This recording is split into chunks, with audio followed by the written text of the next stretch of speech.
Bienvenue sur Mosaïque Cristal. Dans cette émission, vous allez découvrir les coulisses du parc animalier de Sainte-Croix à Rhodes. Mais on fait d'abord le tour de l'actu du secteur en images.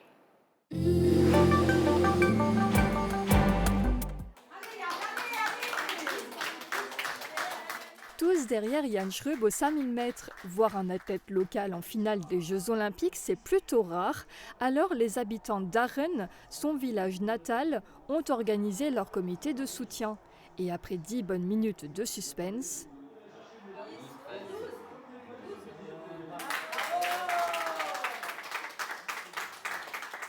Aujourd'hui, il nous sort avec une 12e place qui est au-dessus de nos attentes et peut-être même de ses attentes, sachant que les concurrents éthiopiens ou ainsi de suite sont très très forts. Et il y avait le Norvégien aujourd'hui qui était revanchard et qui avait à cœur d'accrocher une médaille qu'il n'avait jamais eue aujourd'hui.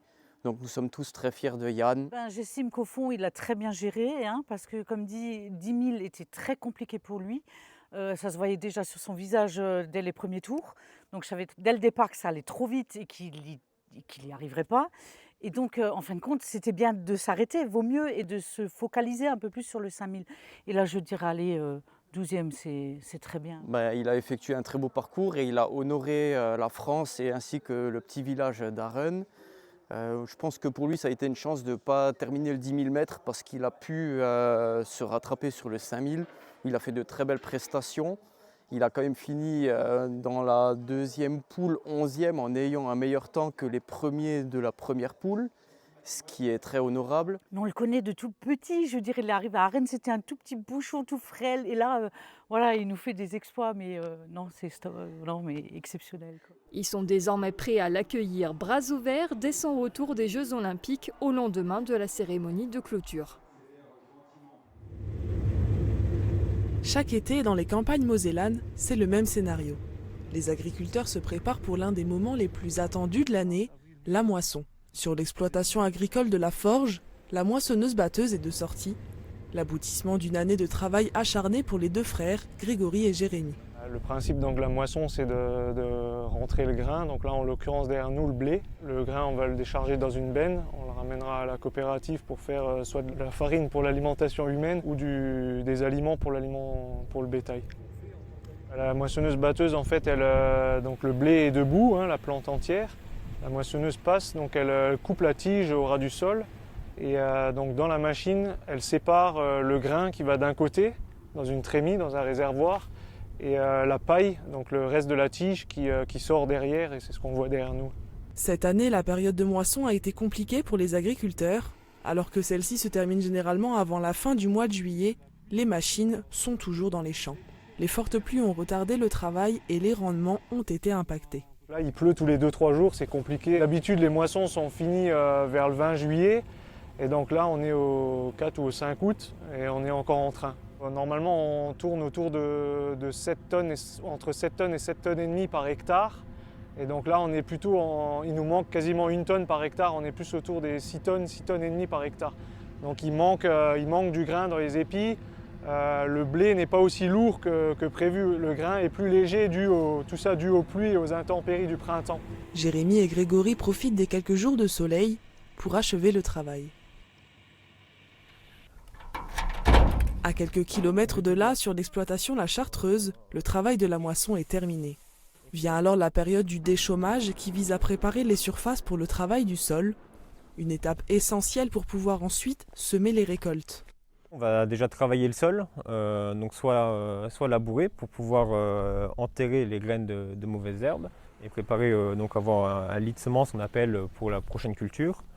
Et on va aussi travailler le sol de manière parfois plus superficielle, simplement pour que les graines de nos cultures qui sont tombées par terre ou les graines de mauvaises herbes relèvent naturellement. Ça prend du temps, en tout cas dès qu'on doit labourer par exemple, on fait seulement quelques hectares à l'heure.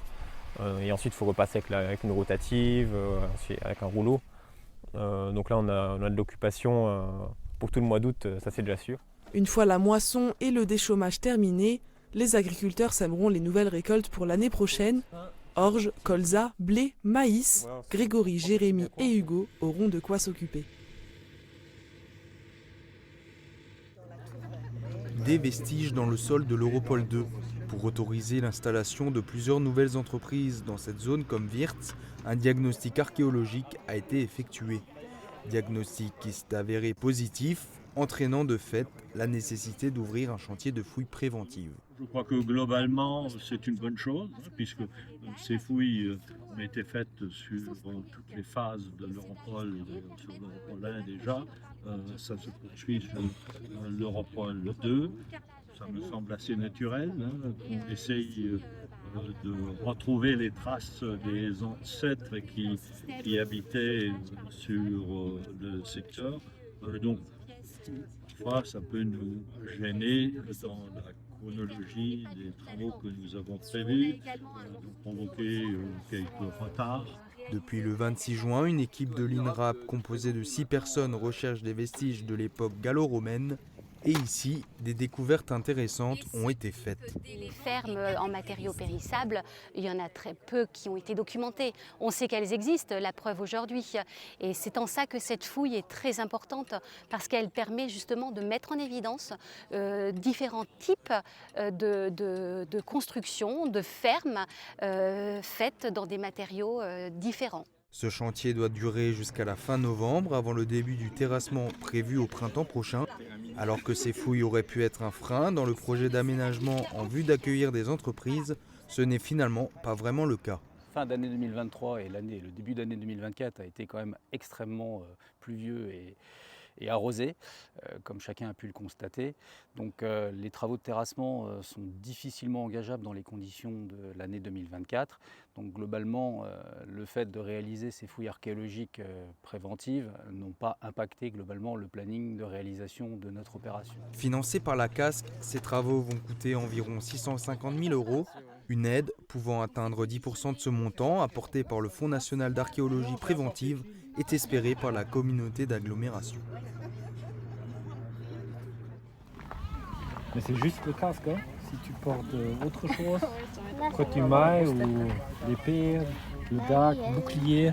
Se replonger au cœur même de l'époque gallo-romaine, c'est possible grâce à Vita Romana. 2 jours de festivités, les 10 et 11 août, au cœur même du parc archéologique de Bliesbrück-Rheinheim.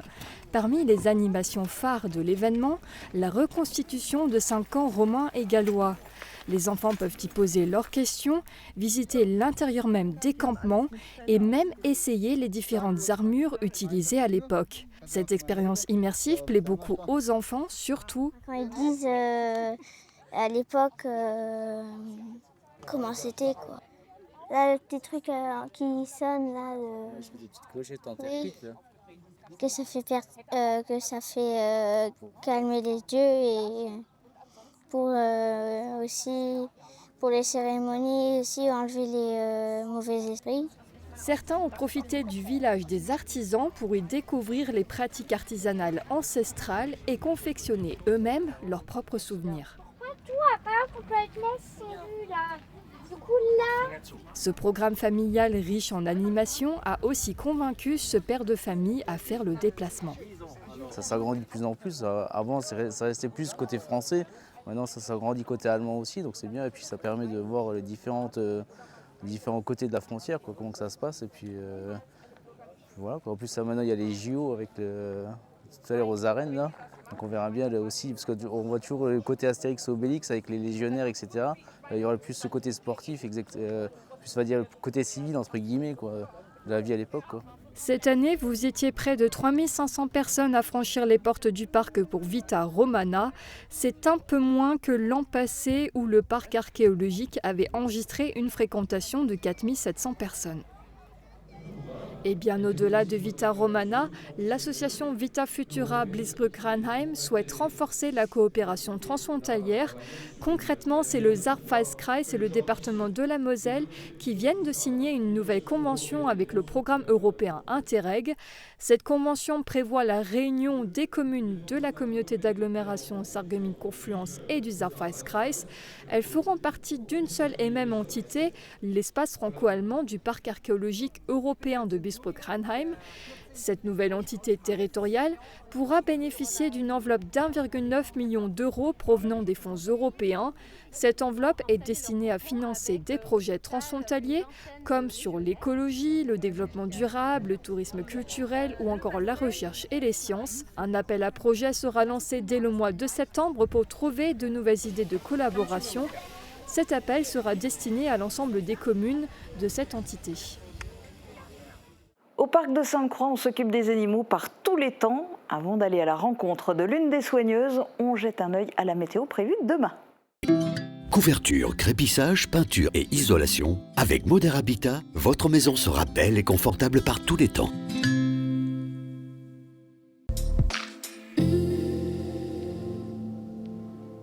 Bonjour tout le monde, cette semaine sera encore une très belle semaine, mais les chaleurs vont encore grimper.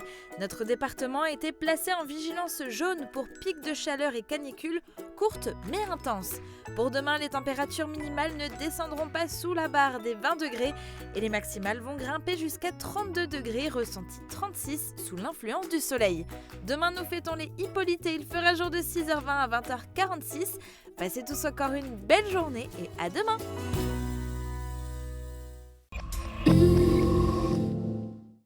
Continental Sarreguemines recrute. Vous êtes électromécanicien ou électricien industriel?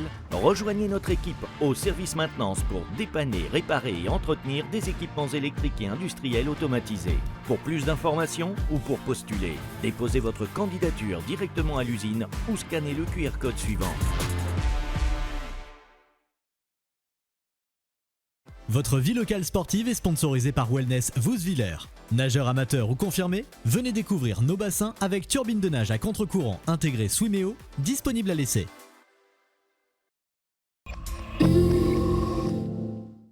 Marie-Morgane Pires vous embarque dans les coulisses du parc animalier Sainte-Croix à Rhodes. Elle a suivi Sandra, l'une des soigneuses animalières, qui s'occupe au quotidien des ours noirs, des coyotes ou encore des bisons.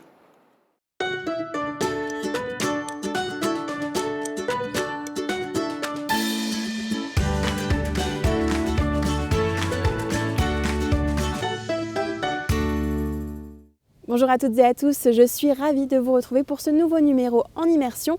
Vous avez peut-être reconnu derrière moi, aujourd'hui je me trouve au parc Sainte-Croix à Rhodes et on va s'intéresser au métier de soigneuse animalière avec Sandra. Alors le parc n'a pas encore ouvert ses portes au public, alors je vais tout de suite aller la rejoindre pour découvrir les coulisses de son métier. Venez avec moi.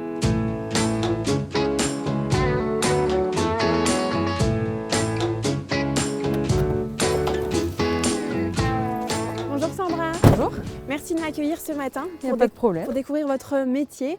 J'ai hâte de voir comment ça se passe un petit peu dans les coulisses du parc. Donc vous vous occupez notamment des ours, c'est ça? Les ours noirs. Ouais. Ok, donc on va les voir en premier ce matin. On va les voir là pour leur donner un petit peu leur petit repas du matin. Ok, c'est parti, je vous suis.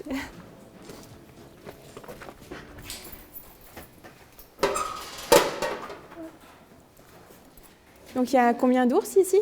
Alors ici, il y a 7 ours. Ok. Allez les gars.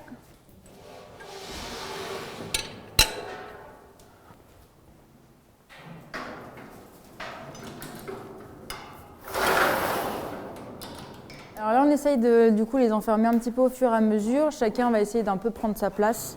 Il y en a toujours qui essayent d'avoir un peu les mêmes endroits, Okay. ils ont un petit peu leurs petites habitudes. Donc voilà, dans l'idéal, on essaie de les enfermer vraiment chacun dans une loge pour pouvoir leur donner leur nourriture sereinement en fait. Parce que la nuit, ils restent dedans ou ils peuvent aller à l'extérieur? La nuit, ils peuvent aller à l'extérieur.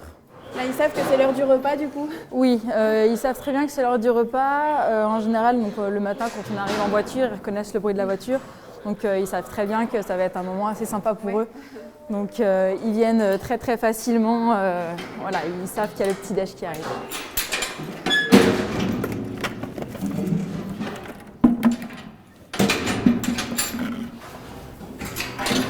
Pâtes.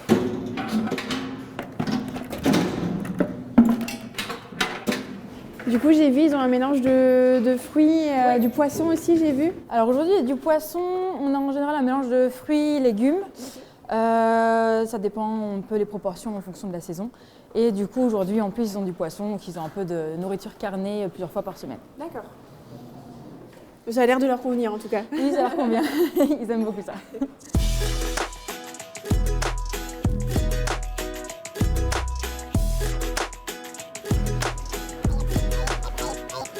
Là, vous jetez un œil à chacun des ours, c'est ça Ouais, notre rôle aussi, c'est aussi de s'assurer que tous les animaux vont bien. Du coup, tous les matins, on va aussi permettre, ce temps-là va nous permettre un peu de regarder s'ils ont des petites blessures, des petits bobos, si tout le monde va bien. Et du coup, on essaie de jeter justement un œil assez précis sur chacun des individus pour être sûr que tout aille bien. Donc là, maintenant, on a rejoint l'enclos des bisons, c'est ça Oui, alors c'est le même enclos. Là, c'est simplement une zone où on va pouvoir justement mettre les bisons donc pour faire un espèce de training, donc une désensibilisation plus à cet espace.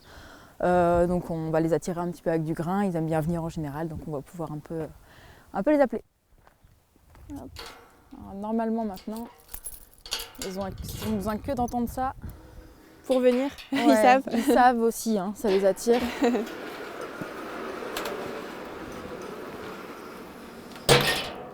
Il y a des jours où ils sont un peu plus motivés que d'autres. Allez les gars! Allez bisons! Allez bisons! Les bisons sont nourris surtout avec du foin, c'est ça? Oui, principalement. Après, ils ont de quoi brouter un peu dans tout l'enclos. Ils ont du foin et ils ont un peu le grain le matin. C'est un petit peu plus la friandise justement pour les attirer un peu dans cette zone. Qui nous permet aussi de faire des fléchages pour les vaccinations par exemple, donc c'est un peu plus pratique pour nous.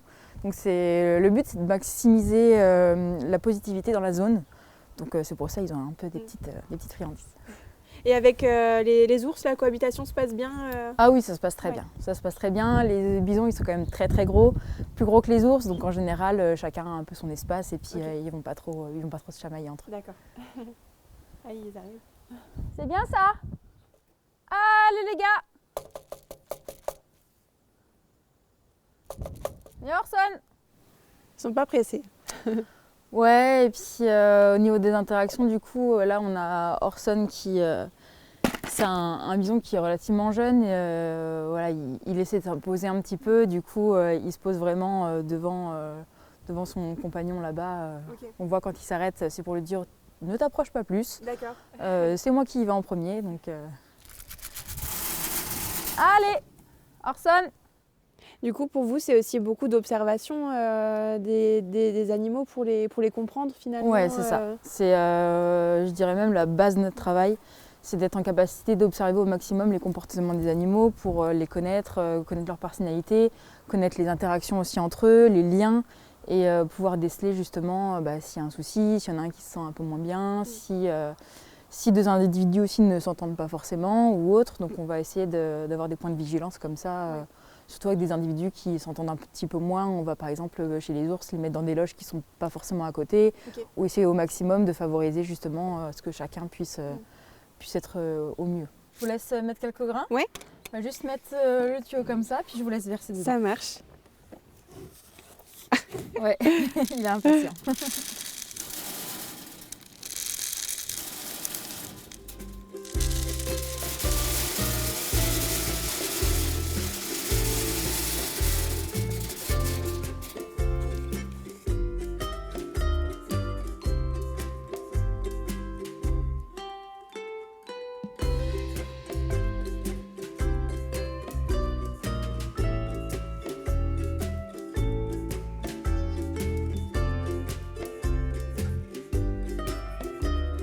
Chaque soigneur a ses espèces dédiées entre guillemets, ou vous pouvez vous occuper de plusieurs espèces différentes? Alors on a plusieurs espèces différentes, en fait on est par secteur, donc chaque zone du parc va constituer un secteur et du coup on va avoir une équipe de soigneurs sur chaque secteur un peu répartie.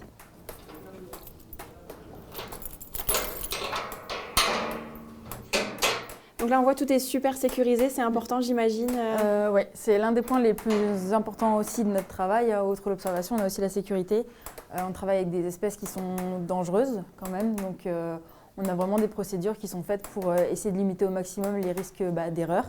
Et du coup on peut vraiment se référer à ces protocoles-là pour essayer de se mettre nous en sécurité, les animaux et toute personne qui serait à même d'intervenir dans le bâtiment.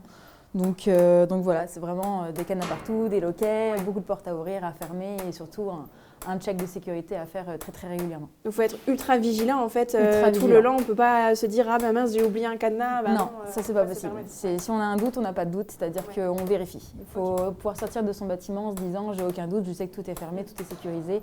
S'il faut vérifier 3 fois, on vérifie 3 fois, il n'y a pas de problème, mais il faut être sûr. Ouais. Les coyotes, ils vont peut-être être un peu timides si on est nombreux dans l'enclos. Donc on va voir un peu s'ils viennent. Sinon, peut-être essayer de vous mettre à un endroit où ils verront un petit peu moins parce qu'ils sont encore jeunes. Beaucoup sont encore jeunes. C'est des naissances du coup de l'année. Donc ils sont encore un peu impressionnés d'avoir du monde. Oui, bah, pas de souci, pas de souci.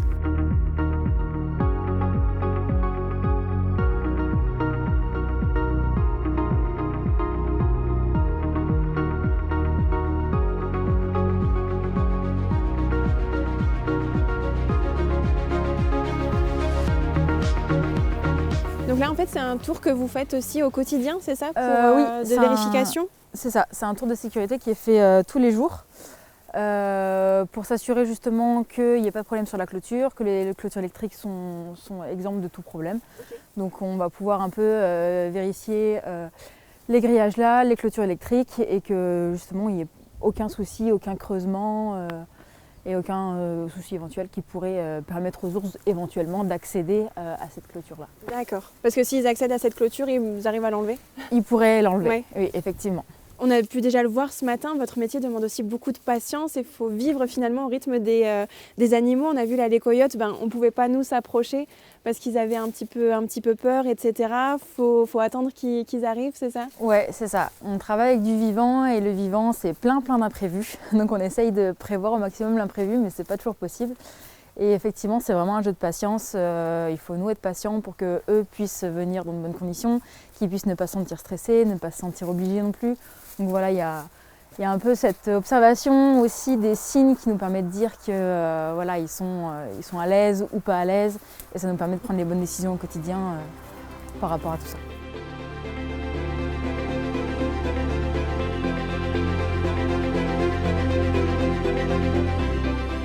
Vous avez quand même un cadre de travail extraordinaire ici. Ouais, on a un très très beau cadre de travail, on a des super paysages, on a des super espaces plutôt bien aménagés au niveau des enclos. Donc c'est vrai que ça fait quand même plaisir de travailler dans ce genre de cadre-là. Ouais. Et je me posais une question parce que là, on le voit, les animaux sont à l'extérieur. Comment ça se passe par exemple en cas de forte chaleur ou de grand froid est-ce qu'il y a des aménagements pour eux? Oui, il y a des aménagements qui sont faits. Alors, c'est des animaux qui sont habitués à vivre selon nos températures à nous. Ils sont très adaptés à ce genre de température. Mais on va pouvoir les aider un peu à supporter l'été, par exemple, avec des douches, avec des bassins, avec des glaçons, tout ce qui pourrait un peu les rafraîchir. Et en hiver, à l'inverse, leur proposer peut-être un peu plus de paille. Ils ont aussi des espaces comme les bâtiments qui sont à l'abri du vent. Donc, ça les aide aussi un petit peu à supporter ce froid hivernal. J'imagine que c'est important pour vous de vous en occuper bien comme ça, parce que vous vous attachez forcément aux animaux aussi. Oui, on s'attache beaucoup. On les voit tous les jours, on s'en occupe tous les jours. Donc effectivement, voilà, on les connaît bien. Donc c'est important pour nous de bien vraiment nous occuper d'eux et d'être sûr qu'ils ne manquent de rien finalement. Et avec ça, il faut aussi, je pense, garder son sang-froid aussi face aux ours, aux bisons notamment. Il faut toujours être en sécurité, encore une fois. Oui, c'est ça. On les aime beaucoup, mais on a aussi un certain détachement parce que c'est nécessaire pour mener à bien vraiment notre travail. Ce détachement-là, il va nous servir justement, comme vous le dites, à garder notre sang-froid dans des situations, des ours qui se chamaillent un petit peu, ça peut être impressionnant. Donc dans ce cas-là, il faut bien réagir, prendre la bonne décision au bon moment et oui, il faut quand même garder un certain recul par rapport à tout ça.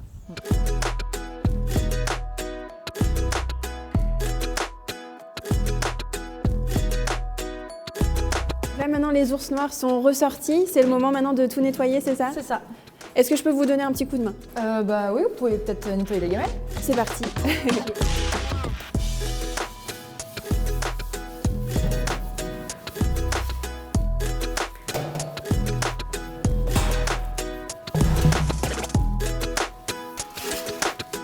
On fait ça bien. Comme ça, les ours pourront bien manger dans une belle gamelle toute propre.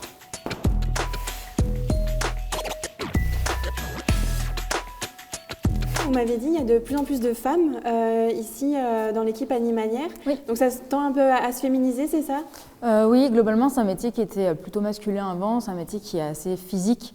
Donc on connaît un petit peu le lien entre l'aspect physique du travail et la masculinité du travail. Donc voilà, mais là, de plus en plus, ça tend à se féminiser. Il y a énormément de filles, de jeunes filles qui veulent faire ce métier, avoir un peu plus de contact avec les animaux. Donc c'est vrai que c'est un métier qui crée beaucoup de vocations plutôt chez les filles en ce moment. D'accord, malgré justement ce côté physique où vous avez parfois des charges lourdes aussi à porter? Oui, bah après c'est quelque chose qu'il faut vraiment avoir en compte quand même. C'est un métier où on porte beaucoup de charges lourdes, donc faut être préparé quand même. C'est aussi pour ça qu'il y a les stages et qui permet aussi aux jeunes de découvrir un petit peu ce qu'on fait et de savoir si effectivement c'est quelque chose qu'ils souhaitent faire sur le reste de leur vie.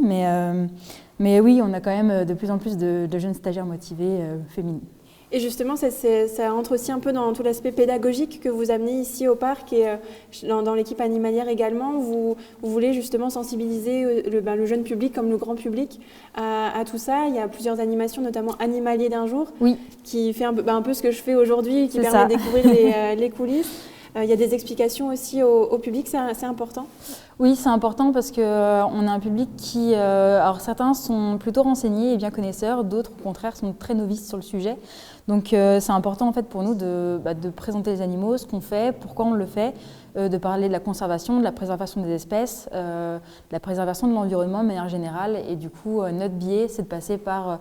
leur présenter des espèces qui sont là, qui sont intéressantes et de leur expliquer un petit peu tout ce qui se joue au niveau de l'environnement pour pouvoir protéger un petit peu ces espèces.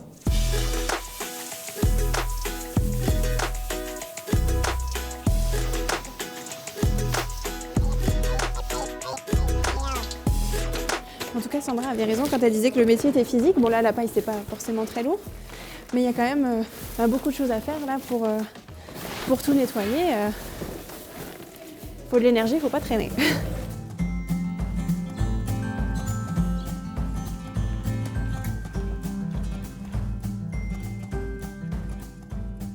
Sandra, je voudrais qu'on évoque aussi votre parcours. Ouais. Quelle formation vous avez faite? Alors du coup, c'est un peu atypique parce que c'est assez compliqué de rentrer justement dans ce métier et dans les formations. Avant, j'étais éducatrice spécialisée et du coup, j'ai fait une reconversion. Pour ça, du coup, j'ai dû faire beaucoup de stages. C'est vraiment primordial justement pour pouvoir accéder à notre métier, c'est déjà de faire des stages.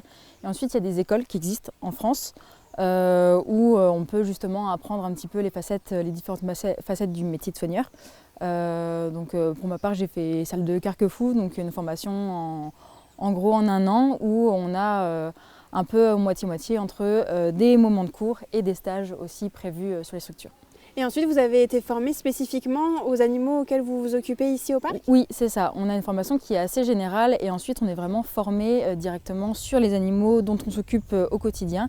Et on est formé par les personnes qui sont déjà présentes sur le parc, donc pour avoir tous les aspects sécuritaires, tous les aspects vraiment du parc dans lequel on se trouve. Ok. Et du coup, qu'est-ce qui vous plaît, au-delà bien sûr d'être proche des animaux, qu'est-ce qui vous plaît vraiment dans ce métier? Ce qui me plaît, c'est que c'est un métier qui est vraiment super intéressant. Moi, ce que j'adore, c'est de pouvoir partager un petit peu mes connaissances, de partager mon expérience aussi avec eux et de pouvoir montrer aux gens que oui, en dessous de chez eux, on a aussi des animaux et que ces animaux-là sont vraiment très intéressants à voir, à observer et que pour mieux les connaître, voilà, on s'intéresse un petit peu à eux de cette manière-là et c'est vraiment cet aspect pédagogique que j'aime bien. Voilà. En tout cas, on ressent vraiment votre passion du métier. C'est beau à voir en tout cas. Merci. Donc merci beaucoup de nous avoir permis de vous accompagner ce matin. Et on va vous laisser parce que vous avez encore beaucoup de travail. Oui. Parce qu'il n'y a pas seulement les tâches qu'on a vues ce matin, vous avez encore d'autres choses à faire, c'est ça? Oui, exactement. On a beaucoup de missions, on a de l'entretien. Ça peut être des enclos, on a des enrichissements à faire, on a beaucoup de nettoyage aussi à droite à gauche, on a d'autres animaux qui nous attendent, on n'a pas que les ours aussi dont on s'occupe, donc c'est vrai que nos missions sont assez variées. Alors on va vous laisser continuer et encore un grand merci. Merci à vous. Et voilà, c'est déjà la fin de cette émission, c'était encore une fois une rencontre très enrichissante. C'était aussi un plaisir pour moi de passer cette matinée aux côtés des animaux, d'entrer dans leur intimité. J'espère que cette émission vous a plu à vous aussi. En tout cas, moi je vous dis à très vite pour une nouvelle émission en immersion.